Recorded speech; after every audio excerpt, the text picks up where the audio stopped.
Bom dia, crianças, tudo bem? E aí, vamos começar a nossa semana? Que legal, hein? Muita atenção! Hoje começaremos um livro novo. Isso, um livro que foi escrito por Pedro Bandeira. Sabe qual é o título? O Fantástico Mistério de Feiurinha. Nossa, a Fantástica Fábrica de Chocolate. Agora o Fantástico Mistério de Feiurinha. O que será que esse livro vai trazer? Vocês já ouviram falar dessa história? Já ouviram falar de Pedro Bandeira, o autor dela? Pedro Bandeira, brasileiro.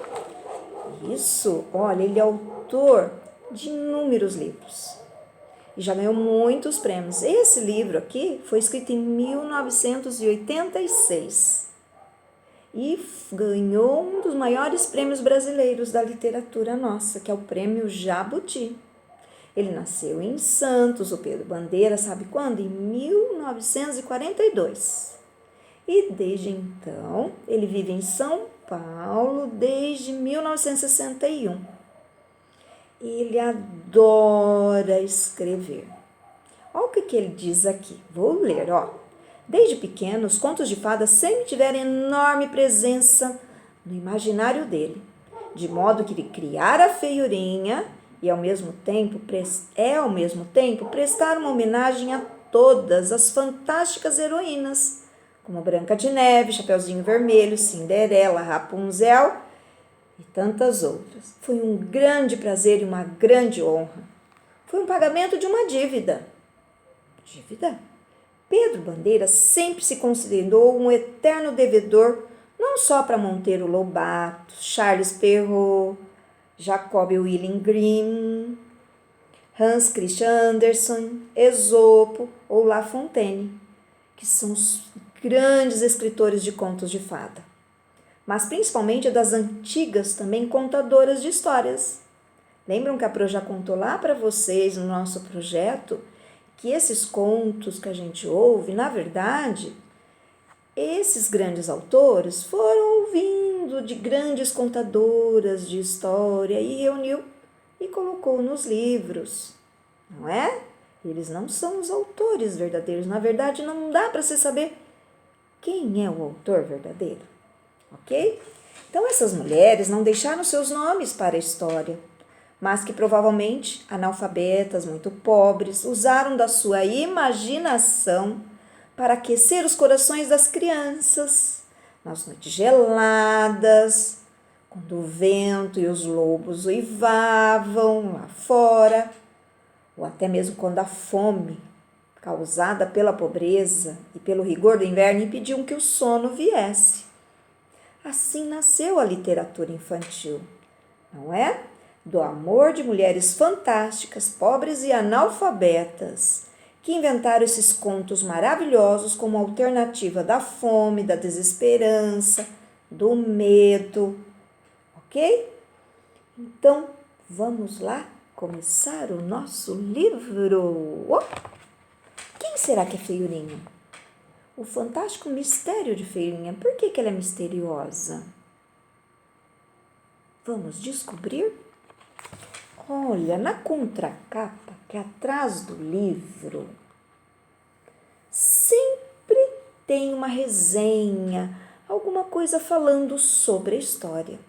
Até quando vocês forem comprar livros em grandes livrarias, se vocês gostarem do título, olhem atrás que sempre traz um pouquinho do que a história vai contar. Então leiam. Às vezes você lendo atrás não vai ser tão interessante. Então vamos lá, olha só o que traz aqui. Você se lembra, não é? Quase todas as histórias antigas que você leu terminavam dizendo que a heroína se casava com um príncipe encantado e pronto. Iam viver felizes para sempre e estava acabado. Mas o que significa viver feliz para sempre? Significa casar, ter filhos, reunir a família no domingo para comer macarronada, Quer dizer que a felicidade não é viver mais nenhuma aventura para essas heroínas? Como é que alguém pode viver feliz sem aventuras? Ah, não pode ser. Não é possível que heróis e heroínas tão sensacionais tenham passado o resto da vida assistindo o tempo passar, feito novela de televisão. É preciso saber o que aconteceu com essas heroínas depois do fim. Pois agora vocês vão ter essa oportunidade.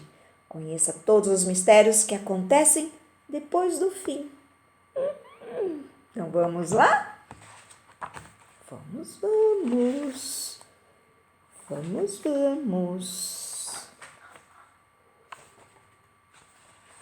Olha só. O livro começa no capítulo 0. 0 pro 0. Prestem atenção. Difícil explicar direito como é que eu fui me meter nessa história. Quem está falando é o Pedro Bandeira. Prestem atenção.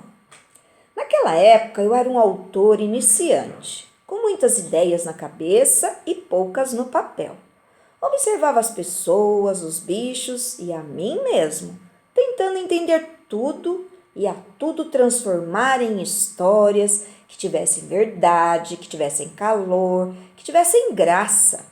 Por isso, é difícil entender como é que eu fui me meter num embrulho que nada tinha a ver com tudo que eu observava.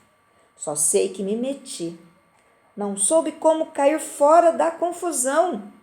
O engraçado é que eu me meti no meio da confusão, mas não no meio de história nenhuma.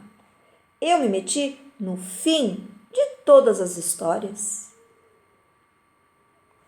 Você se lembra, não é? Quase todas as histórias antigas que você leu terminavam dizendo que a heroína se casava com um príncipe encantado e pronto, iam viver felizes para sempre e estava acabado. Mas o que significa viver feliz para sempre? Significa casar, ter filhos, engordar, reunir a família no domingo para comer macarronada? Quer dizer que a felicidade não é viver mais nenhuma aventura?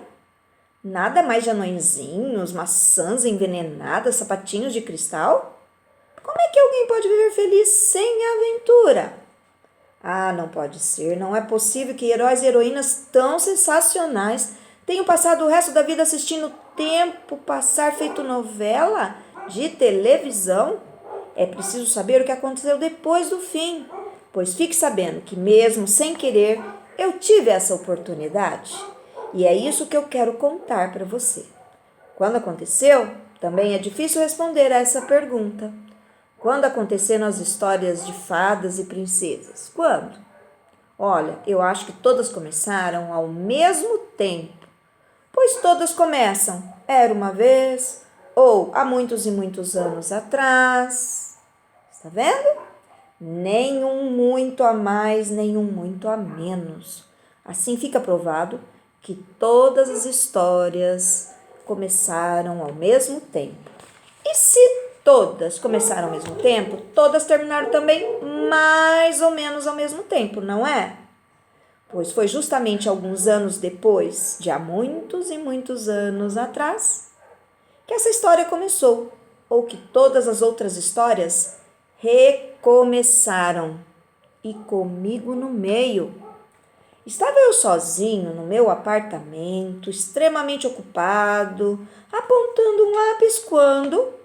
Naturalmente, você sabe que os escritores, quando estão sem inspiração para escrever, sentem inadiável necessidade de ficar apontando o lápis, limpar a máquina de escrever, verificar se há papel suficiente na gaveta, ver se a empregada deixou sobrar alguma coisa na geladeira, não é?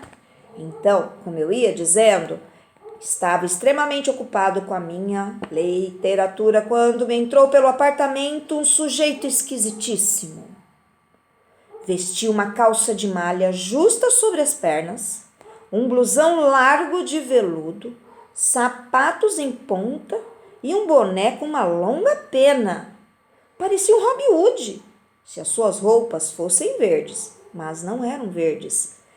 E não vermelhas e amarelas. Eram vermelhas e amarelas. O embaixador da Espanha? Pensei logo. Não, não era.